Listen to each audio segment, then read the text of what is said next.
You know, everybody always says that Empire was the best Star Wars film, right? Empire Strikes Back.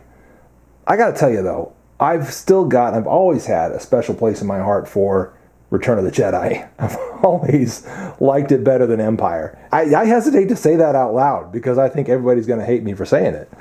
But I do. I don't know. I still like Return of the Jedi better than Empire Strikes Back. I think it has something to do with my age and the fact that I saw Return of the Jedi in the theaters, and Empire, I think I maybe was too young, and so I didn't really get what was going on. Probably fell asleep halfway through or something. But I saw Return of the Jedi in the theaters, and that was a huge thing for me, and that was maybe what sort of stuck Star Wars into my heart as something really cool and really fun that I loved for the rest of my life. And you guys remember this scene, of course, when Boba Fett got thrown into the Sarlacc pit. Of course, it didn't look anything like this because he just got thrown into the pit, and there was no attempted escape from Boba Fett. It was just fell in and he's gone, right? So this was kind of, this sculpt right here that I bought many years ago is sort of a representation of what might have happened if he actually attempted to escape the Sarlacc. And we can kind of hope that, oh, look, he's still out there somehow. And you guys can comment down below and think if, let me know if you agree with that that theory that he got away from the Sarlacc somehow. But yeah, I think it's just a really cool sculpt. And I wanted to open this video with a look at that sculpt. And you're going to see the knife here in just a second. Don't worry about it. But I wanted to give you guys a quick look at Boba Fett in all his glory. And all the action figures you can buy, I don't really think capture his character as well as this sculpt does. And I've lost the gun, the blaster that he had. It's probably around here someplace.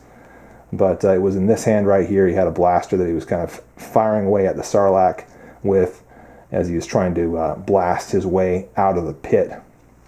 Cool sculpt, right?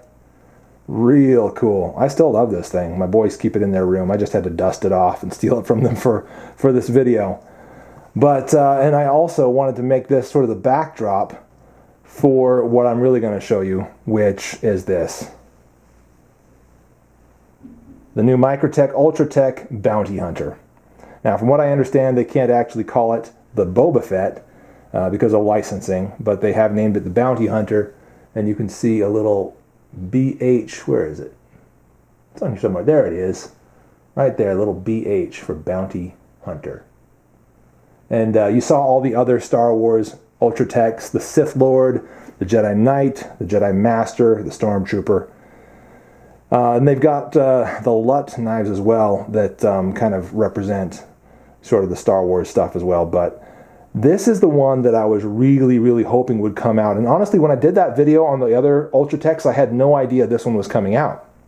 Maybe I just don't have my ear to the rail well enough, but I had no idea that this was actually happening. And then somebody mentioned it in the comments, and I was like, yeah, that's what's missing.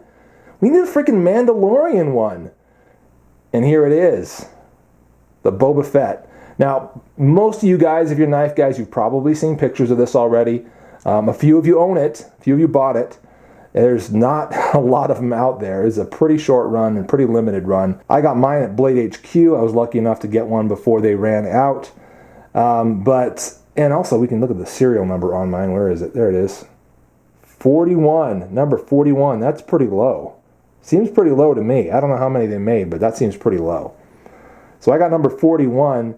And like I said, a lot of you guys know about this. You've seen it. Some of you guys have it. Let's go ahead and take a look at the blade on it. And guys, this is definitely a show and tell video. Okay, it's obviously not a review. I'm not going to use this knife. It will never be a user. Look at that blade. And I know some of you guys are immediately turned off by it. Why would you want something fully serrated like that and Tonto tipped? What ridiculously non-functional knife to get a hold of and to use. And yeah, in some ways I definitely agree. That is not an everyday use knife, or at least not one that I'm going to be using, then resharpening and using and resharpening. Not like my Tri-Grip brown Ultratech right here, which I got in the single edge. It's going to be very easy to use and resharpen and use and resharpen over time. And that's the goal with this one. It's going to be a user. It has been a user and will continue to be a user. But that was not the goal with this guy right here. I wanted it bad, just as part of my collection, something to own and to be able to fondle and look at and play with. And we'll look at all the detail of the wear and tear on it, the sort of the fake Boba Fetting on this knife in a minute. But one more look at that blade. As you can tell, fully serrated up to the tanto, and then we've got a nice sharp tanto tip there and up there as well. And it is a very, very fine tip. Microtech does an outstanding job with their blades, guys. They really do. The blood groove in there, filled in all black, and then you can see that this is a kind of apocalyptic stone wash on the actual grind there, and then a nice polished flat. And back to that fully serrated blade, honestly, yeah, it's not a real good utility blade at all. I can't see myself resharpening this and using it on a daily basis. However, I don't think that's the point of it. The point of this whole knife is to sort of capture the Boba Fett character. And honestly, I think this is a perfect blade shape to capture his character. It seems like if he were to carry around an Ultratech, this is the blade style he would want. Something fully serrated that just tears through material, maybe tears through victims. I don't know what you want to say there, but this seems like the knife that he would carry for sure, and the blade shape definitely suits him. Now let's get into some of the detail and look at some of the wear and tear, the fake wear and tear obviously, but this is kind of what makes the knife so interesting and so nice, and something I really wanted to get a hold of, because this is not simply a production knife. It is, obviously it is, but look at all that. That is all custom. And I want you guys to go over and check out the Boba Fett knife video from my friend Knives, Guns, and Gear. And I want you to look at his in close detail, pause and look at different sides of it, and then pause and kind of look at mine and see that each one has its own unique scratches and wear. Now they've kind of set up a rule, I suppose you could say, for where the wear should go, but it is not identically done on each knife, and that is what makes these so special and so cool. It's sort of like a fingerprint. Mine's got a very different fingerprint from his and from anyone else's, and all the other hundreds of bounty hunter Microtech Ultratechs that were put out. They all have a unique sort of scratch pattern to them, like I said before, kind of like a fingerprint that makes each one unique. And so for that reason, they are very much, in a way, these sort of custom one-offs. And that's what I really valued and what I really loved seeing, and why I was so interested in this bounty hunter knife. And we've talked on this channel before about, I wonder if I can get him to hold it. I don't know why I'm trying. Hey, there we go. That's good enough. We talked before in anotro video, and I actually took the video down because I wasn't really happy with the way it turned out. But there's my Boba Fetted, so to speak. Benchmade, what's the number on it again? 525. I love the way this knife turned out. I love it, man. And yeah, I mean, it's obviously hand distressed and purposefully distressed and done to look cosmetically cool from my perspective. And it does. From my perspective, this knife looks really, really cool. I love it. Because I was so attached to and so enjoyed this knife right here, hearing about this one and seeing it come out and getting it in hand, I was really stoked to get it in hand. I mean, this is the kind of thing that could easily be a user, because there's no preservation factor here. There's nothing you need to, no scratches you need to try to prevent or anything like that. You could go to town on this and scratch it up a whole lot more, and whoever you pass it off to in the future would never be the wiser. So that's really cool.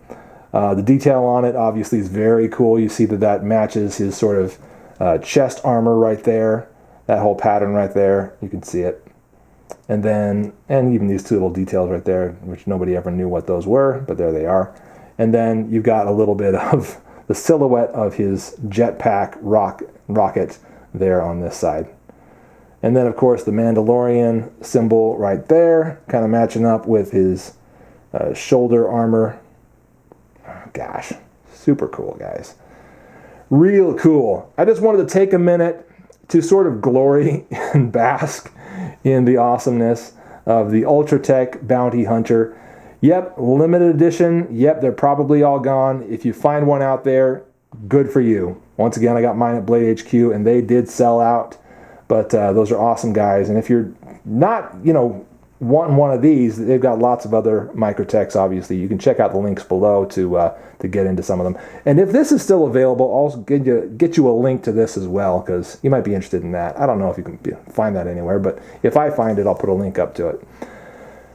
Guys, It's been fun. Thanks for watching. I hope you enjoyed this video. I'm the Late Boy Scout. We'll see you later. Check that out. And this one is called what? The JM for, you guessed it, Jedi Master.